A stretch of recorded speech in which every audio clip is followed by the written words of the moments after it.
Welcome back to another edition of the Three Stooges podcast. We're in color. The original Three Stooges were in black and white. Some of our thinking is black and white and skewed and all those kind of things. But we are longtime media guys who cover high school sports, particularly in the Sac-Joaquin section of the California Interscholastic Federation. We like to hand out game balls for players who have had good weeks, and we talk about achievers and teams that are doing good things, small schools, unranked teams.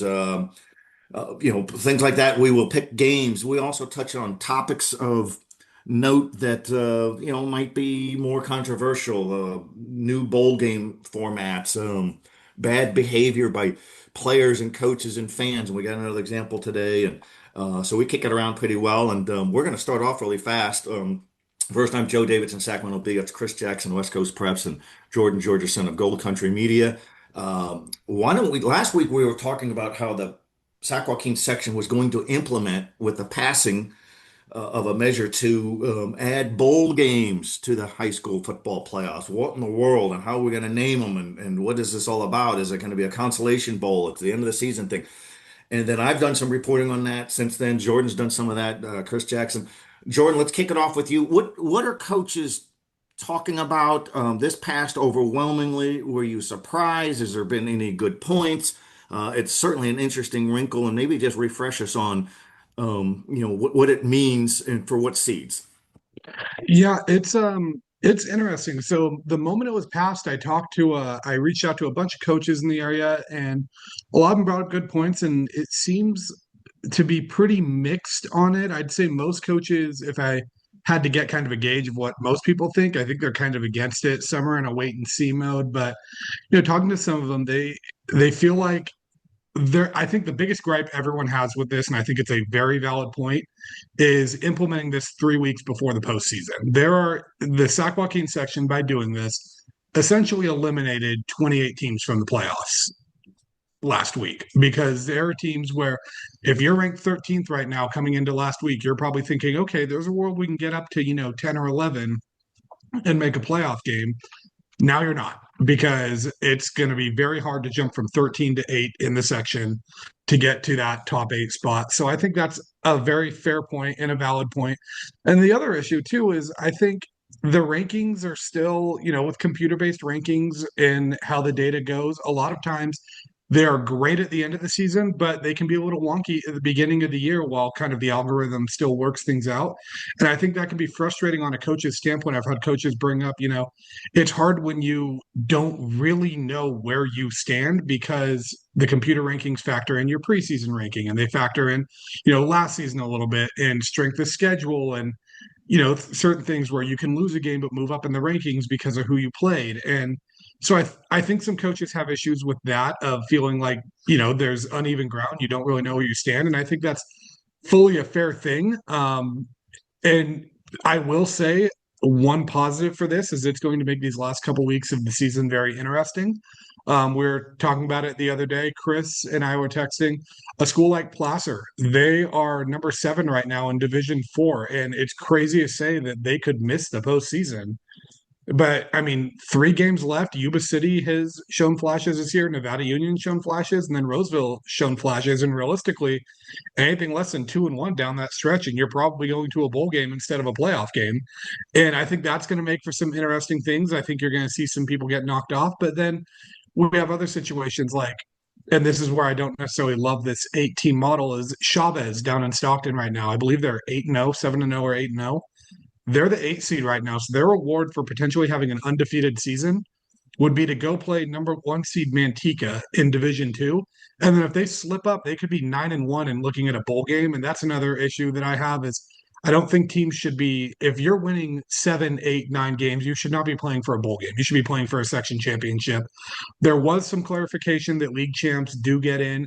And I think that's going to be interesting too, because much like we see, bid stealers in March Madness, I think we're going to see some bid stealers in these playoffs, because so about the point of right now, I think Fairfield is winning the MEL right now, and Fairfield is ranked 16th in D4, but they're going to be stealing a playoff spot from someone there. So I think there's a few wrinkles that make it interesting, but I think the biggest problem that I have with this, and most people have with this, is implementing it right before the end of the season. I don't understand why this couldn't have waited until next year or been voted on in July so coaches know.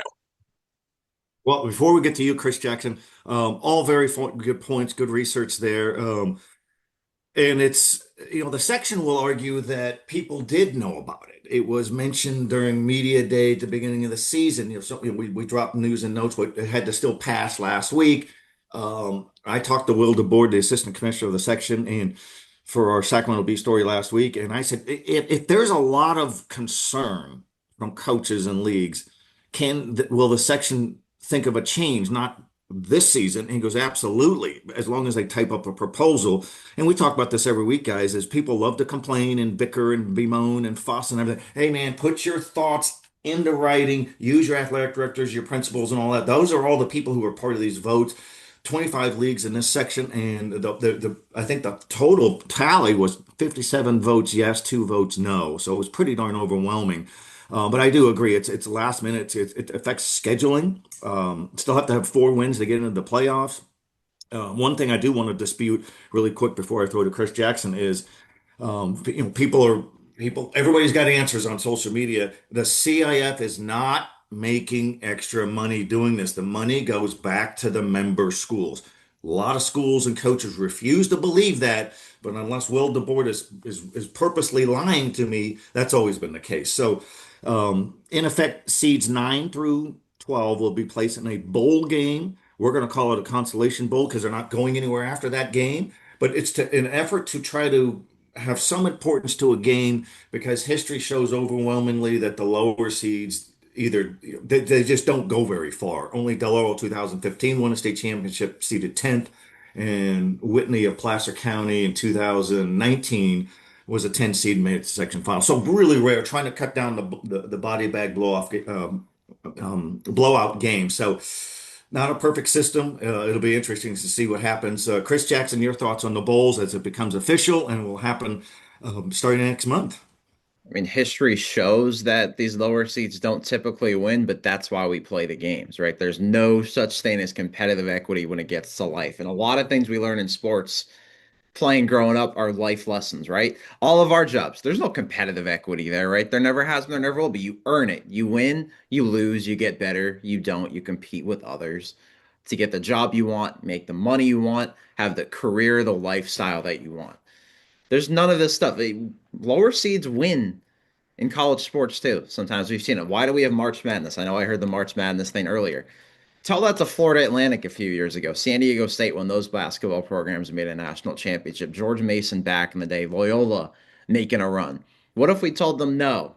You can't because the data shows lower seeds don't typically win.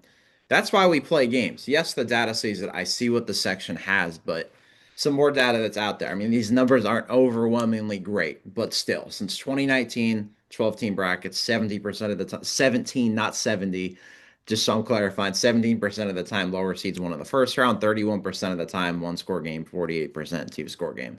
But we still play these games. I was raised a competitor.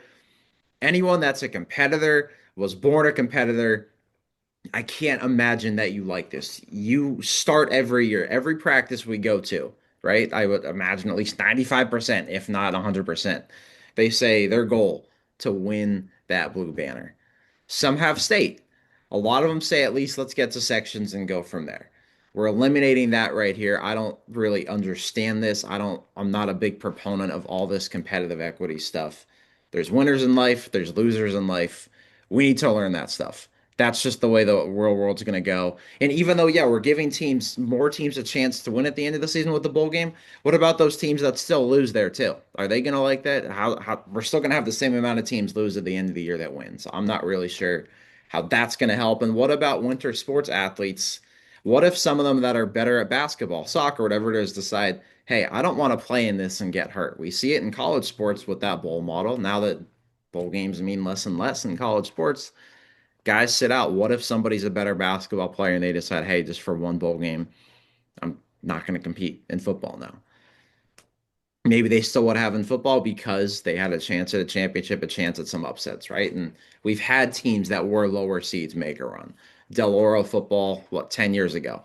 Now, I know the seeding structure, all that was different, but still, when you're a lower seed, you make it all the way get a state title. Whitney, I love how you mentioned them in 2019, right? They make it 9 seed. Eli Brickhandler, the quarterback, and now he's at Ohio State, right? Amazing how that happens. They make a section championship game. We play these games for a reason. And then I look at how is this going to alter the way teams schedule, because you're going to look at these bubble teams, some of these smaller schools. Strength of schedule is really going to matter, especially with these rankings, these algorithms now. Some of these bubble teams are going to want to play those bigger schools, but those bigger schools aren't going to want to play them because that's not going to help their strength of schedule. That's only going to weaken it. How are we going to make this work? And now looking at it, we've got teams on the outside looking in that I think should be playoff teams competing for something, and they won't. Atwater right now on the outside looking in the Division 3, but that is a team that feels like a slap in the face to a senior class that's got AJ Banks, a star quarterback with an offer, a 6'4" tight end receiver, Silas Lawson, an Air Force offer. They beat Vacaville somehow. They're not in right now, but Atwater should be. They should have a chance to compete. I would place some odds that they would probably win a game or two at least in the playoffs. Pioneer as well. They have a terrific team under Matt Bryson. They played really close against Vacaville, beat Sac High, but I'm seeing right now Sac High's projected in the playoffs, but Pioneer isn't. If you're Pioneer, you can't like that and seeing, hey, wait, why do we have to just play for a bowl game, but we can't compete for a championship like a team that we beat and a team that we have a similar to, if not better resume? And that's not saying that Sac High doesn't deserve to be in, but Pioneer should be kind of chomping at the bit like, what the heck is going on here? I'm not the biggest fan of this. I'm a competitor. I was raised a competitor at heart. Some coaches like this, some don't. Athletic directors, now I could see why as an athletic director you like this too, right? It's another chance to get more fans to your game, maybe potentially make more gate revenue, playoff revenue, all that stuff. But those are about the only scenarios. It's hard for me to tell a kid, hey, you were the number 9 team. You don't have a chance at a championship now. Go play for a bowl game that, quite frankly, how are we going to title these things to? Bowl games, our team's going to hang banners for these things? Like, there's probably going to be a team or two that does. So if that's the case, then maybe the 8th seed should get a banner too for making the playoffs at that point, because at that point they were deemed a better team. There's a lot to this that needs to get figured out. I could see this being altered in a year or two with people just not liking it. These teams that don't make it will probably be upset, right? No matter what system you make, there's going to be people upset that they don't make it. We see it in college sports, anything else, right? That's just the way it's going to be. Not everybody's going to be happy, but I don't like this, and I don't like the fact that it was a mid-season change. I don't want the jobs that they have in the section.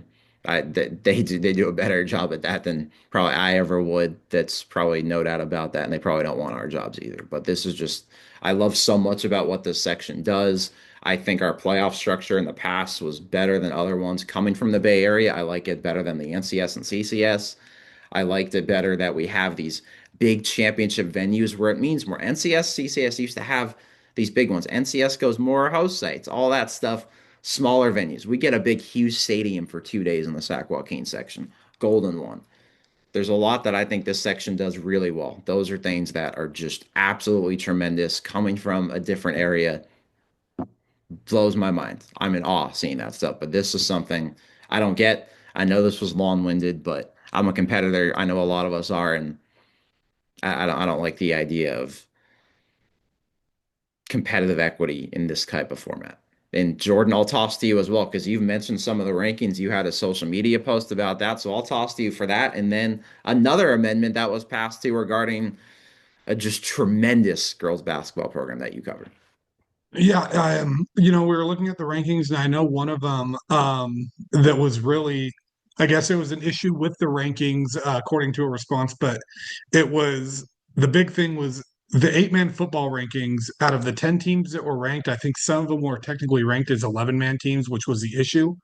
But 5-0 Forest Hill at the time was ranked 9th out of 10, and Miraloma was ranked 7th out of 10, who was 5-0 at the time as well. Both those teams are 6-0 now. The rankings, it's not showing on the site, so I'm sure they're kind of getting those worked on. But then we're just looking at some of these, and I think this is where we need to start looking at maybe win total stuff. We're getting into some of these. Jesuit right now, they're 5-2, and they're the 6th ranked team. in Division II behind Del Oro, Granite Bay, and Rockland. And, I have a hard time seeing them behind Rockland alone just because they beat Rockland on the field. And I know the section kind of works those ones out. But then the win over Oak Ridge, too, it feels like that's a program that should be higher. I think the big one that stands out to me the most is Lyndhurst in Division VI. They're ranked 17th out of, I think, 19 teams at 4-3. Here's a couple of the teams above them. Colfax is 2-5. Eldorado at 16. Eldorado's 2-5 at 14. Oristimba 2-5 at 13. Argonaut 3-4 at 11. And Union Mine is 10th at 1-6. So I think when we're looking at these bowl game things right now, I mean, Union Mine is 1-6, ranked 10th. They're probably, if they lose out, there's a world that Union Mine is still in the top 16. And then if you're Lyndhurst, I think you're rightfully kind of looking at that going, what do I have to do to become bowl eligible? Do I have to win 7 games while Union Mine only has to win 1 or 2? So I think we do need to figure something out with the bowl games if we're going to be using some of these rankings. And I know, again, that the Max Preps rankings factor in a lot of things and they get better as the season goes on when there's more data in there. It's just a point where, teams like Lyndhurst shouldn't be wondering where they stand at 4-3 when we're 3 weeks left in the season. I think, I don't know what we have to do to tweak it. I'm not going to say, I can make a computer ranking system because I have a hard enough time ranking teams off the top of my head.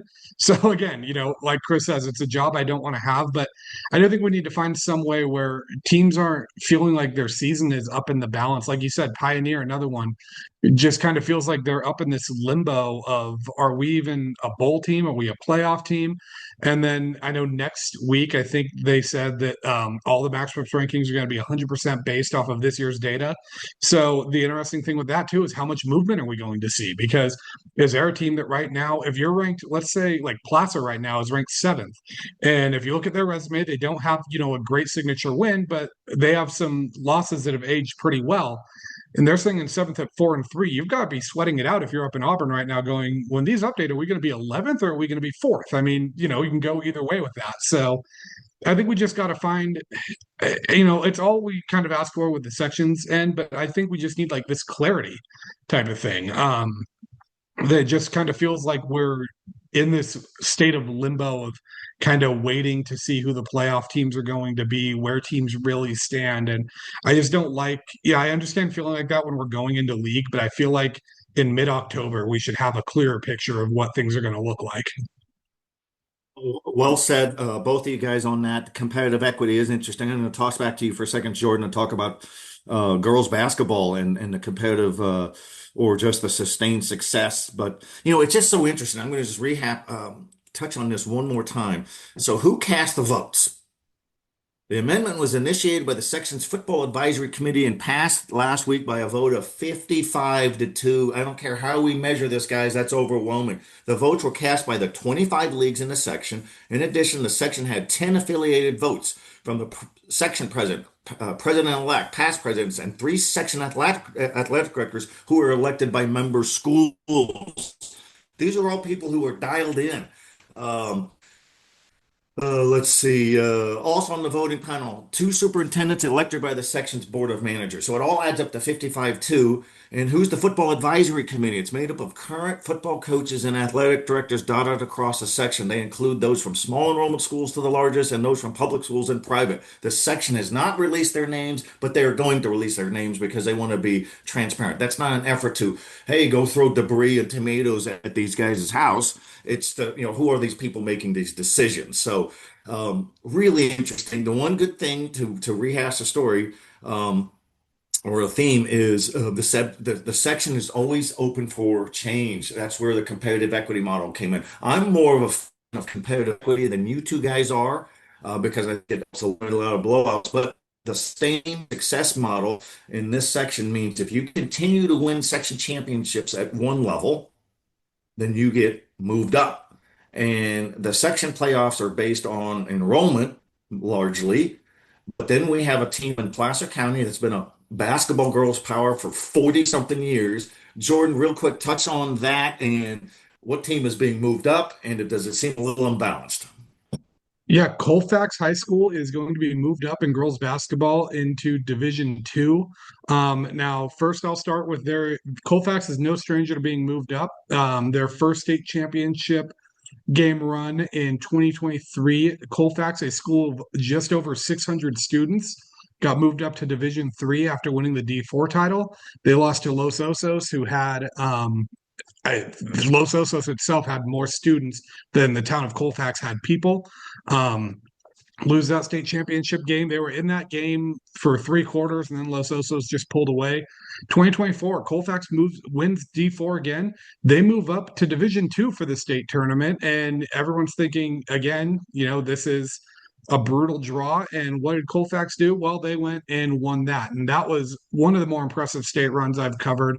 They gave up a home game to go play at Redwood in Larkspur because one of their star point guard, Kaya Diedrichs, also was on the soccer team, and they were in the state tournament playing in the Bay Area. They wanted her to be able to play in both games, so they purposely gave up a home game so that they could have her for the basketball game. And then they go and win that. They beat Pleasant Valley on the road in the NorCal title. And what's their reward? They get to go play Harvard Westlake in the state championship game. So a D4 school is playing a school that has competed in the open division in girls basketball. And Colfax was winning that game, I think, at some points in the fourth quarter, ended up losing that one. And then last year, they win the D3 section title. Again, go through everything pretty, quickly. They end up losing to Salesian in the NorCal quarterfinals. Chris, you were at that game with me, but this senior class in their 4 years, they had 121 career victories, 4 league titles, 3 section titles, 2 NorCal titles, and I want to say they had 21 straight postseason wins against NorCal opponents. Or so, I've got to go back and look at it. I mean, it was a tremendous streak, one that probably isn't going to be matched. Yeah, it was 21 straight in the section in NorCal regional playoffs.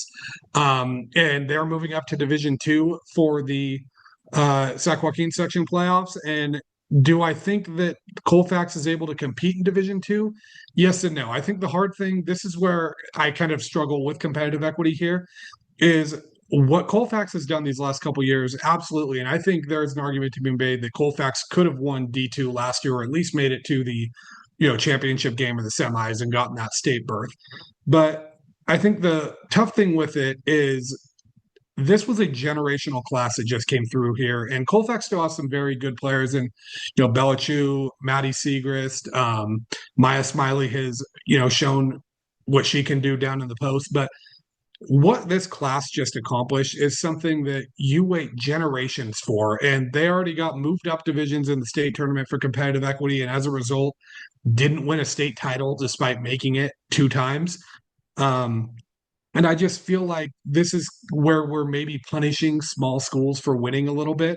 This competitive equity rule in the section, the continued success one, was made for the schools like the Modesto Christians and the St. Mary's, who were winning, 6 and 7 straight Division 5 titles. And, it wasn't fun for anyone. They were blowing everyone out in these games. And, Colfax has won some lopsided games, but I think the issue that comes with it is a few years ago, Whitney had won 2 straight Division 2 championships, and they ended up getting, brought up, or they were supposed to get brought up to Division 1, and they appealed it, saying, this was a generational team that we had because we had the 5-star recruit Harper Peterson, who was going to Stanford on it. And Harper was a tremendous player. She really led that team. You watch her play, you see her basketball IQ. She was the heart and soul of those championship runs. But Whitney wins the appeal, and they get to move back down because of this generational player that had graduated, and they go and make it back to the section championship that year. And I want to say they won it that year over Vanden. I could be mistaken, but I know they made it back for sure that year. And I just don't understand how the same logic isn't applied to this Colfax team, where you've just graduated this generational group of seniors. You're still going to be a good team, but not going to be the team that, has went like 121-9 or something over the last 3 years. And I think the frustrating part about that is the section's rule of, if you reach the semifinals, you automatically qualify for the postseason. Well, Colfax would probably be probably be the favorite in Division 3 again, but I don't think they would run away with Division 3 the way they did last year. And there's a world that there are some teams that get them in D3. Whereas Division 2, Colfax could be staring at, a 10 or 11 seed based off their strength of schedule because of their league, and getting that getting that semifinal spot to get to the state tournament is going to be a grind, and it's probably going to be an uphill battle for them. And I talked to Coach Rexanne Simpton, and Colfax doesn't back down from anyone. She feels their top five can compete with anyone in the section. Their problem is at a school like Colfax, you're running only 7 or 8 deep, and a lot of times those seventh and eighth players aren't even close to the caliber of the benches you're going to see at schools like a Grant or an Atwater or a Christian Brothers or a Deloro or some of these big players in Division 2. And I think that's a valid point. And then the other one too is Colfax's non-league schedule. They're playing schools like Carondelet. They'll go to the West Coast Jamboree. They'll play Branson. They don't back down from anyone in that. But then when they get to league, Bear River, Lincoln, Marysville, those are great girls basketball programs, but that's not going to be anything close to the competition you're going to see in the Division 2 playoffs. And I think with what they've done with their league, I think they've lost 1 or 2 league games since COVID. I mean, they've really been running through it. I think that there's a valid point where maybe they need to be put in a different league if they're going to be put in Division 2. I mean, it's not really necessarily, I don't know if fair is the right word, but it's not fair to expect this team to compete in Division 2, but then not let them really get challenged for 8 weeks when they go through their league. Oh, that's good stuff. Great data with the senior stars, Jordan at Colfax, and the sustained success. The section doesn't factor any of that in, and the section will also argue, well, these are rules that were voted by member schools of competitive equity. Move them up. Great point. The Colfax girls, they don't back down from anybody. They schedule up, and it's the competitive equity in girls and boys basketball was so lopsided that just horrible scores, running clocks, and everybody say, "Be better, CIF." Okay, we'll do a competitive equity. No, we don't like it. Be better. It's always that mantra where it's just they're not doing enough. And again, they're subject to the section office to making change, making tweaks. By that same measure, you talked about Vin and the Vikings of Solano County were moved up to Division 1 in girls basketball, and they didn't feel that program doesn't duck anybody. They didn't feel that they needed to be moved up, and they have since been moved back down to Division 2. So it's those back and forth wrinkles, and we'll see soon enough. But why don't we're going to totally shift gears. Bay Area scene. Chris Jackson was there. West Catholic Athletic League football game the other day on a Saturday. Chris, take us there. A horrible incident on a field, and then some bad behavior with parents there, but just goofy. So all kinds of wide range of emotions. Who played? What happened? And what's your take on all of that? Sarah Sacred Heart Cathedral, they played this game at City College of San Francisco, so a home game for Sacred Heart Cathedral. Sarah was up 34-14 with 4:16 left, past Mateo Gamblin. He goes down. Immediately you see Sacred Heart Cathedral's coaches are yelling, "Get over here, get over here, get over here." Kid's unfortunately out, unconscious for probably a minute, 2 minutes. They referees immediately tell both teams, "Hey, go to your sidelines. This is going to take a few." Right then and there, you just know this is not good. This is not good. You get a fire truck arrives, paramedics arrive. They place him on a stretcher. Luckily, the kid woke up. Long-term memory, all good. Extremities moving, that's great. But such a scary scene, such a scary moment that took so much time. 4:16 left, Sacred Heart Cathedral. Their head coach, Antoine Evans, the class guy there, just he and Patrick Wallace, the legendary Sarah coach, unanimously agreed quickly. Let's just call this game.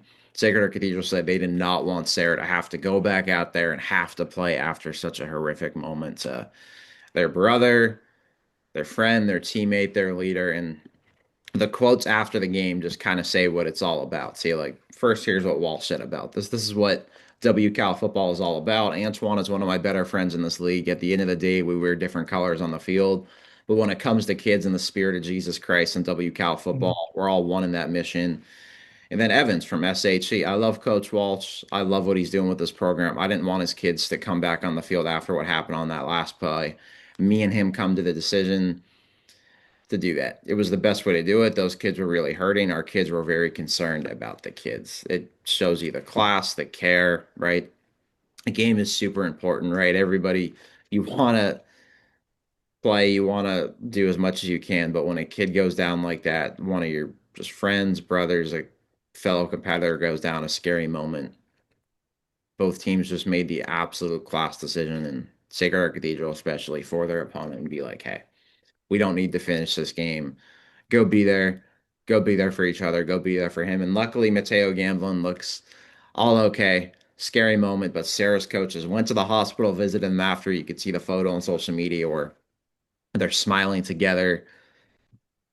As well of a situation as I've seen handled for something you never want to have to cover, something like that. That's not a story we ever want to have to write. Unfortunately, we did, right? And I'm just glad that the kid's okay. Hopefully, the family's okay. Just seeing that happen to their son, nephew, brother, whoever it is, right? But you hope that all is okay there, and it looks like all is okay. But then after the game, right, trying to chase down interviews, quotes, all that stuff, talk about the game, just the decision to call the game, go up to one of the coaches, and then a parent is really just angry at the coach for not playing his son, all about playing time, and you're thinking, what the heck is going on? And at first, I think the parent's a coach. I'm thinking it's just two coaches sparring because he's wearing the same color shirt and the same color hat as the coaches, right? So I'm thinking, this is interesting, but I don't remember him on the sideline during the game. And I don't even remember seeing him in the box as I got there. All weird there. Come to find out after, it's a parent that was just really pissed about their kids playing time. But one, time and place. This is not the time and place for that. Go see the coach in his office. Schedule a time for Monday. Two, how about what just happened to end that game? Your kid's playing time does not matter compared to what just happened. A kid was knocked out unconscious, went to the hospital. Luckily, all is okay, but that should be far more important and the only concern that we have as that game is over, as that game ends, and as we're heading home. The concern should be about him, and all the kids were concerned about that. Why couldn't the parent be concerned about that too? All the kids were praying with each other, holding each other's hands, arms, making sure, let's just put this in God's hands. Let's make sure that, let's just pray for our brother. Why can't this parent do that? Kids earn playing time. I'm sure the coach had a reason probably for playing time stuff too, and that doesn't even matter at this point. It's the time and the place. It's the moment. There's all these people around, and you decide, let me just berate my son's head coach after a game, after a moment like this and on the field. That's what phone calls are for. That's what meetings are for in the office. Heck, even just say, hey, can I talk to you just in your office after this game? No problem. Not on the field, screaming, cursing, all this stuff, and making a scene. That, especially like I said, when there was a much more pressing, just scary, terrible issue that there was to have to deal with, witness, see at the end of that game. That should have been the only concern. And instead, we're concerned about stuff that really does not matter at the end of the day when you compare it to the actual issues, problems that there are in life. Joe, you've said it before. You think the world's against you? Go to hospitals. Let's go to tough areas. Let's go to hospitals. Let's go to all these places. Go to a children's hospital. See where you can actually say the world's against you. The world is not against you here. There was a kid that was down on the ground. You didn't see anybody, any of the kids act like the world's against us here. Let's be there. Let's make sure the world is for us in this situation. Let's make sure the world is for us, for this kid, for Mateo. And it is, because Mateo looks like it's going to be okay. And that's all that matters at the end of the day. Well, and then perspective is lost when parents are going down there to immediately berate a coach about playing time. And we've seen that for decades when coaches are confronted by players after games. But geez, the time and place, you just had a player down. And what is it the football team talk about? We're a brotherhood, we're a family. And, the high school, the college level, a few weeks ago, Cal Poly played at Sacramento State, and a Cal Poly guy got blown up on a play. And both teams took a knee, and they were all united as one. And that's how you do it. And the player turned out to be just fine, but it was pretty scary. Sac State football had a season opener a year ago at San Jose State, and it was a back and forth game. And then Sac State had a kickoff, and their player got blown up, Michael Johnson Jr. And it's like, whoa, this is. I mean, it took the whole oral right out of your heart and your chest, and everybody's thinking this is bad. Everybody took a knee, both sides, both teams united, and he turned out to be okay. But that's what the way you handle it. So good take there, Chris Jackson. I'm going to throw back to Jordan here for a second. We I did a story in the Sacramento Bee on our all-time 200 game winners in the Sacramento area. I mentioned some of our other guys who are. It's Roger Canepa is closing in on 300 wins down at Central Catholic. He's been all over the place. But my list was more on Sacramento. The all-time winning coach is Mike Albergini of Grant, late great coach, 282 wins. Max Miller, mostly at Cordova, 264. He's retired. Terry Logue at Bear River had 251 wins. He's retired. Frank Angry retired, 248 wins, mostly at Foothill. Tony Martello's next on that list, 230 wins for the one-time Colfax Falcon lineman in the early 80s. He did great work as a coach for Colfax. He is so beloved, Jordan Georgeson, that they dedicated the stadium name to him the other night. What you've known this guy over the years. I think he coached flag. What a great honor for a great coach. It really is. And, I can't think of one more deserving of the honor. I mean, they always say if Colfax football was built by, or if Colfax football, the foundation was laid by George Masick, but Tony Martello is the one that built the house on top of that foundation. Colfax grad in 1982, captained the Falcons back in his day, ended up serving time as a grad assistant for Chris Alt at Nevada for several years before returning to Colfax in the 90s, spent time with the junior varsity team. In the 96, he takes over the varsity team. His first season began with 4 straight losses, and then he comes back and wins the league title. 26 years at Colfax. Listen to this resume. He has 230 career victories, 37 playoff wins, 16 league titles, 23 postseason appearances, 10 Sac-Joaquin Section championship appearances, 4 section titles, and a CIF bowl game in 2018. He had 12 Cal High Sports top 10 state rankings. Some of his coaches have gone on to do tremendous things, or players and coaches. Former quarterback Alex Rump has coached championship teams up in Humboldt County up there.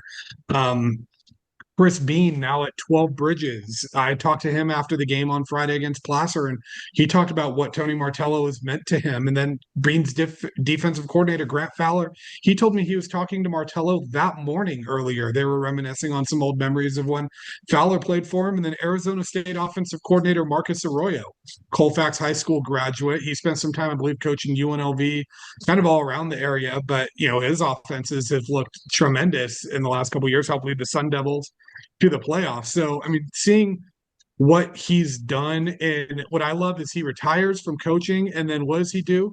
He ends up taking over the girls flag football program, and what have they done? Well, they've reached the last 2 section championships in that, and they're looking like they're on their way to another one this season. So, I mean, a tremendous legacy that he's left there. I did joke with him saying, you can't, when they first did flag football, you can run the ball a little more now, but when it first came, it was very pass-based. And I was like, you can't pound the rock in flag football, right? You got to put it up in the air. And he did just fine with that. One of the all-time great guys, someone I always look forward to catching up with whenever I'm up there, and I will be seeing Colfax this Friday night.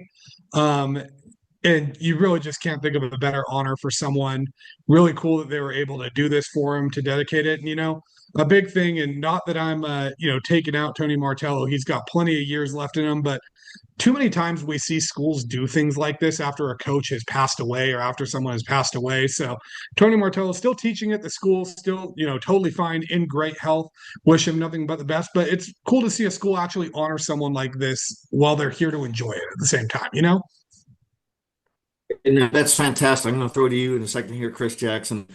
You think of the rise of flag football and how much fun it is, and boy, they're a better qualified coach than a Tony Martello to handle football in that environment. They love coaching flag. It's not nearly as exhaustive with the practices. You could have multiple games in the week. Girls play hard and they care, and the games are pretty fast. So it's really cool. And I'm just going to throw to you, Chris, and Our latest 200 game winner is Joe Catalico of Granite Bay. I'm refreshed by this guy because he's old school. In our Sac Bee store last week on the new bowls, he's kind of in favor of it. He's so old school that Joe likes to like the idea of having a regular season and maybe a special bowl player, a foothill champion takes on the West Catholic Athletic League champion. That's never going to happen. We know that.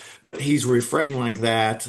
Casey Taylor is the only other current immediate local coach with 200 wins. He's got 216, most of them at Del Oro. He's now at Oak Ridge the last 5 or 6 years. But Tony Franks down at Series of Stockton has quite a few wins as well. He's at 239. You've seen Banks. You've seen that that act. You've covered teams from all over. Chris Jackson. These high school coaches are unsung heroes, and if you think about the pros and the colleges, you don't the coaches are vital, but in high school that's a real important role, and which is a big reason the three of us like covering high school sports, just because of the impact these guys have. Yeah, and we think about the schematic stuff. We think about the play calling on Friday nights, right?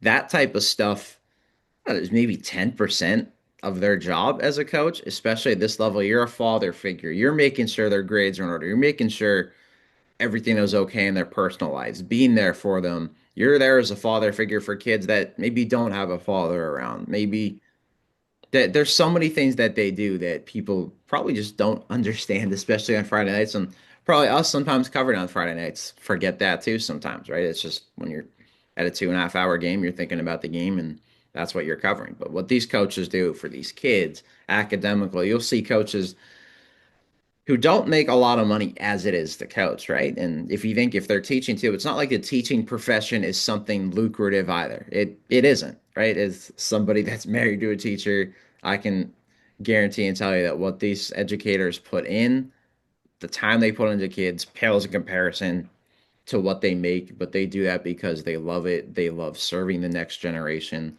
They have food in their classrooms for kids and players and athletes that maybe don't have enough food at home, that don't have enough protein drinks, Gatorade, fruit, whatever it is at home. These coaches do so much for them. Like a Joe Catalico is an absolute class act. That's just the way his father was as well, coaching in Los Gatos. It's no surprise that Joe is the same way coaching here at Granite Bay.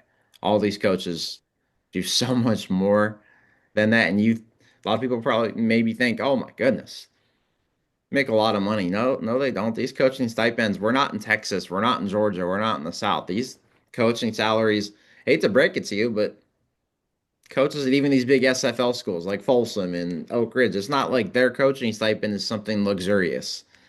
Compare that with what they make at Duncanville in Texas, Allen High School in Texas, you'll be very surprised the way that money factors. So credit to these coaches. They're unsung heroes. They do so much for these kids outside of football, outside of practice that we don't even understand. Their coaches' offices are oftentimes when we're growing up as kids too. Coaches' offices sometimes are just a place of refuge, right? A place to hang out, joke around. Let's all smile, let's laugh, let's just be there for each other, right? That's the way a lot of these coaches are. Their classroom is always an open door because their kids, they're like their second children, right?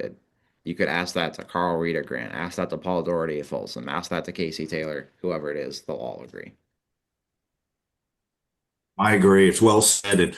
And some of these coaches have such great personalities, and they're just why they do it. I remember talking to this is Terry Logue a few years ago. He's retired. He and Scott Savoy, all those wins at Bear River up in Lake of the Pines, Grass Valley. He told me a few years ago, I need this. Coaching is good for us old timers. I'm an old dinosaur. I'm ornery, but I firmly believe that athletics are extremely important to kids. Sports hold kids to a higher standard, and kids need structure and discipline. It's still a very neat thing. How about that? It's just nice to see. And then Frank Negri retired from coaching 248 game winning, most of those at Foothill High. He's now 90 years old and he's assistant coach at Rio Linda. He's got great spirit. He told me a few years ago that long-term coaching only works if the love of your wife is on board, your wife. He said having his beloved wife Marlene backing him sustained him. She died a few years ago, so now he needs football more than ever. And he told me a few years ago before she died, if your wife isn't into sports, it'll never work as a coach. Unless you're rich as hell, then she won't leave you. So great humor there. He misses his wife, but he's married to football. So we celebrate these coaches. We appreciate these coaches. Who's next coming up the pike? I think Joey Montoya of Placer. He's got 283 wins. Marlon Blanton's got 280 something. I'm sorry, 183 wins, 100 and something for Marlon Blanton as well. But we're gonna have more. These guys are lifers, and we're glad to have them. All right, we're gonna kick it around here, and we're gonna do a game ball, one each. We'll do it in quick order, and then we'll go one more time around. Jordan, you're on deck. Who you got a game ball for? I'm going to go my game ball first for the winning team in this one. It's going to go to Dylan Amos of 12 Bridges High School. He flipped this game on its head against Placer Friday night. It was 7-7 before Amos took over. Might have been 14-7. I got to go back and look at my notes, but he nabs an interception. 12 Bridges goes down, scores. Next drive, comes up, gets his second interception, and then what does he do? 1 or 2 plays later, he hauls in a 53-yard touchdown, finishes with 3 catches, 71 yards, touchdown, and 2 picks in that game. But really, it was when you look at the stat line, it doesn't jump out, but it was the momentum from those picks. He had 6 tackles as well and a tackle for loss. But just the momentum that he seized in the second quarter by doing that really was kind of the difference in this game. After the game, too, great interview, talked to him. And what I love is they won this game 49-24, and he said, I still don't think we have played a full, complete 4-quarter game. So that goes to show you the mentality of that program. Dylan Amos, you are my first game ball of the week. Excellent. Jackson, I know you got somebody good. Who you got?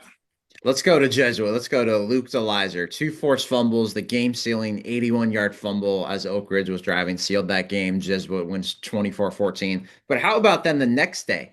This man's playing trumpet at a band concert, and who was there to support him? Head coach Marlon Blanton. Another example, so much more than just a coach. Oh, that's so good. I mean, Luke will never forget that Jesuit quarterback was going in to try to tie up the score, to make it 21-21, and he yanks the ball out of his arms and goes 82 yards the other way. What a stunning turn of event. He will never forget it. He kept his helmet on a good 20 minutes after the game, still patting him and celebrating him in the locker room. He might have worn it the next day. I mean, that's a moment I'll never forget. So kudos to the Jesuit Marauders. All right, I'm going to go Devion Corley of Pioneer, the Patriots of Woodland. Chris Jackson, you made a little bit a while ago. This is a dark horse playoff team. The senior running back, defensive back, rushed for 94 yards and 3 touchdowns, made 4 tackles, and returned an interception, 45 yards for a score. Pioneer on 43-21 over Wood of Vacaville. The Patriots are 6-2, all 3-1 in the Monticello Empire League. This guy's a terrific player, great athlete, who is a difference maker. So kudos to those guys. And we're going to do one more game ball around the corner here, or around the horn. Jordan, take it away. All right, I'm going to keep it at the Placer 12 Bridges game, and I'm going to go to the opposing quarterback. How's the losing quarterback going to get a game ball? Well, I'll tell you how. Chase Ridardi, the freshman at Placer, he just got called up, 3 weeks ago, I think. Finds out he's going to be the starting quarterback on Wednesday when the guy who's been platooning with Liam Grant goes down at practice. He goes in 11 for 17, 264 yards, 2 touchdowns, did have 2 interceptions. But if you watch some of the throws this kid made, I mean, Chris, you and I saw his arm talent when we went out to their practice at the beginning of the year for the, preseason previews, and we knew this kid was special, but some of the throws he made were just unbelievable. I mean, he was heaving things up to where it was a sea of rhino hands, and he somehow just dropped it in the breadbasket of his Placer guys. But I think what's the most impressive thing is, one, freshman on the road, your first career start, first play of the game, 61-yard touchdown to Danny Sanchez Harlow. And then he gets rolled up on in this game and ends up missing most of the second quarter. I think it was 7-7 when he got hurt. Comes back in, they're down 35-7. What does he do? He goes and leads a scoring drive. And I want to say, I've got to check the notes, but I think this game was 21-21 when he was in the game, or 24-21. I've got to double check it. But so, I mean, that just goes to show what he did. And he was so impressive that the first question I asked Chris Bean was about his team post game. And the first thing Chris Bean said was complimenting this quarterback, Chase Redarty, saying how great of a game he played, how impressed he was, and how he is going to be a problem for years to come. And Placer fans, you have reason to be happy because he's not going anywhere. He's your defensive coordinator's son as well. And Eric Redarty has been with that program for a long time. Chase Redarty, you get a game ball and then not a shout out or not a game ball, but a shout out. Bear River volleyball beat St. Mary's in a tournament over the weekend. Little Bear River taking down the Sac-Joaquin Section Power. Got to give a shout out to that. So Chase Redarty and Bear River volleyball, you get game balls. I love it. I love it. And we are a generous lot. And I'm glad you mentioned the Redarte family. It's a big family name for Placer football for decades. And you imagine you're the defensive coach and you got a heck of a quarterback who's only a freshman. That is incredible to be playing freshman quarterback in a varsity powerhouse program. They're not doing it because it's nepotism. They're doing it because of he's earned it. So kudos to him and great job on that game story, Jordan, where he talked to Coach being the Raging Rhinos coach, and the good coaches appreciate great efforts. All right, Chris Jackson, give us one more. Let's go to Elk Grove High School, where I was on Friday night, where they beat Laguna Creek 28-7. AJ Moore, the 6'3", 225-pound truck. You just take one look at him, you're like, yep, college football player right there. He sure showed it, and then some. 279 rushing yards, a touchdown, but he does so much more than just run over guys and run around guys. Great blocker. He boomed some punts, and he had a tackle for loss defensively. You can make him a defensive end, a running back, a punter, or a tight end, whatever it is. This kid's got it. He's got a Sacramento State offer in hand as well. AJ Moore of Elk Grove, you get a game ball. And then let me just give a couple more just from what I mentioned. That's situation Saturday. Those coaches, Patrick Walsh, Antoine Evans, you guys, both of your programs, everybody deserve game balls for the way you handled such a scary and unfortunate moment. Well said. No, and that's real life. It's real perspective. And thank goodness the young man's going to be okay. But that's scary. And we love hits in high school football and college and NFL. That's the appeal of it. We love the ferocity and the violence of it.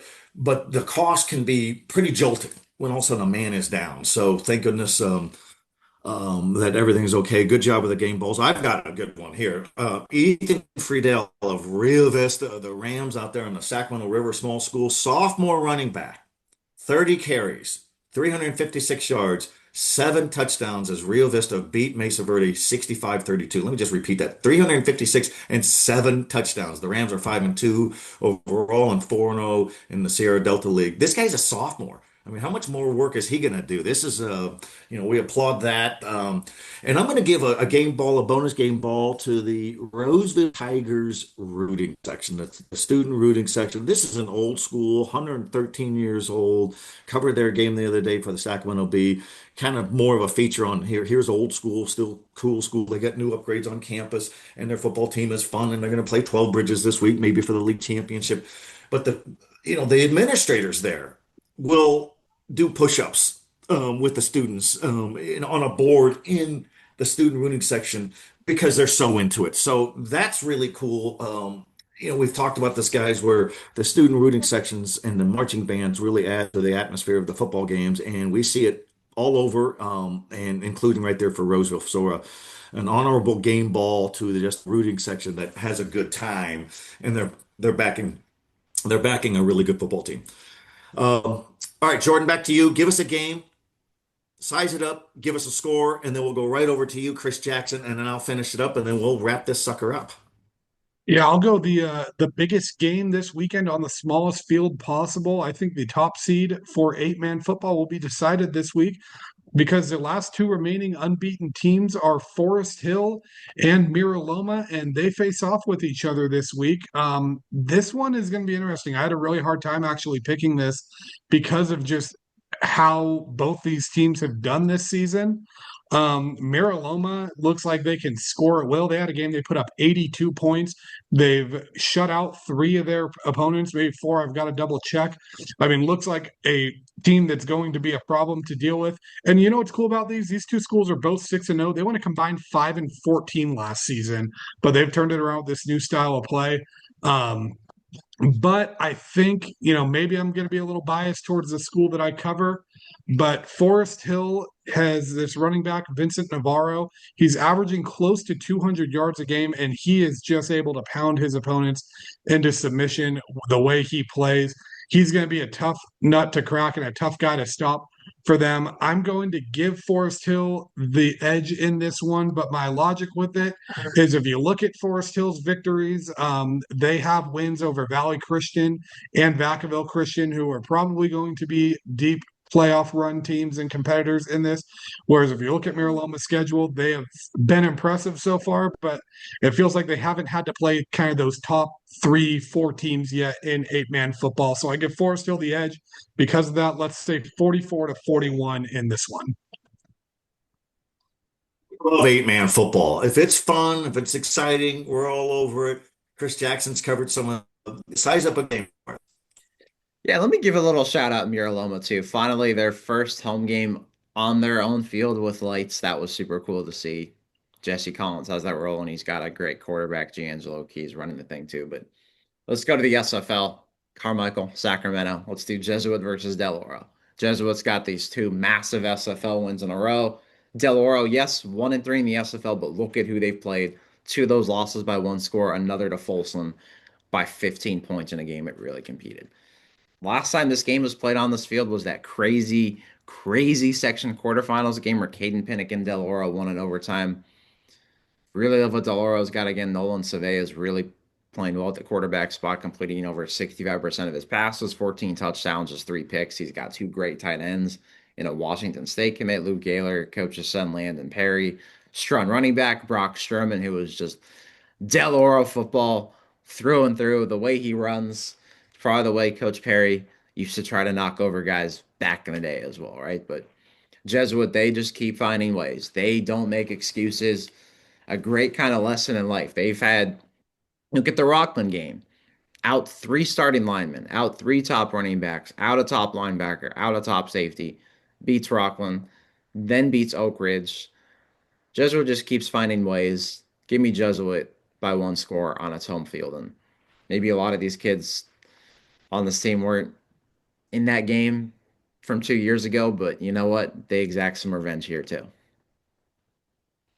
I like it. And we talk about Caden Pinnock. Geez, wonder what he's doing now. Well, he's tearing it up as a redshirt freshman for UC Davis. Another big win the other night. 3 straight weeks. He's the Big Sky Offensive Player of the Week. That's a record. Um, I wrote a featureized game story the other day, kind of the theme that what happens when he really figures us out? He's already figured it out, but what happens when he really settles in? None of us are surprised with his success, so that's fun to see. But great flashback on him winning that game at Jesuit a couple of years ago. I'm going to do the Capital Valley Conference League Championship Showdown in Placer County. The Wood Creek Timberwolves of Roseville hosting the Intercom Tigers of Sacramento. Great job by Justin Reaver, first-year head coach, longtime offensive coordinator for Intercom. Brody Cole, the quarterback. Boy, you got a terrific coach in Reaver to learn from. His older brother Cole sets all kinds of school scoring down records, passing. Here comes the kid brother. Really cool to see other relatives on the team and on the coaching staff. Meanwhile, the Wood Creek is 7-0. Open the season with a big rout of Jesuit. So this is a team that's done some good things. Coach Stowers in his first year as head coach was on the staff before. And Wood Creek's got some skill guys too. Trace Murchison is a receiver. Defensive back Josiah Melendez is the senior quarterback. They played like big leaders. They played big. I think they're going to win it here. I think they win the league championship. I think it's going to be high scoring and fun. 38-31 should be fun. So, guys, we're going to wrap it up here. It is so good to catch up with you guys. If you like what we talk about, then give us a follow to see what we write about. West Coast Press for Chris Jackson, Jordan Georgeson of Gold Country Media, Joe Davidson, Sacramento Bee. We'll see everybody soon. Guys, keep up the good work. Always good to banter and talk and learn about what's going on out there in high school football in the Sac-Joaquin section.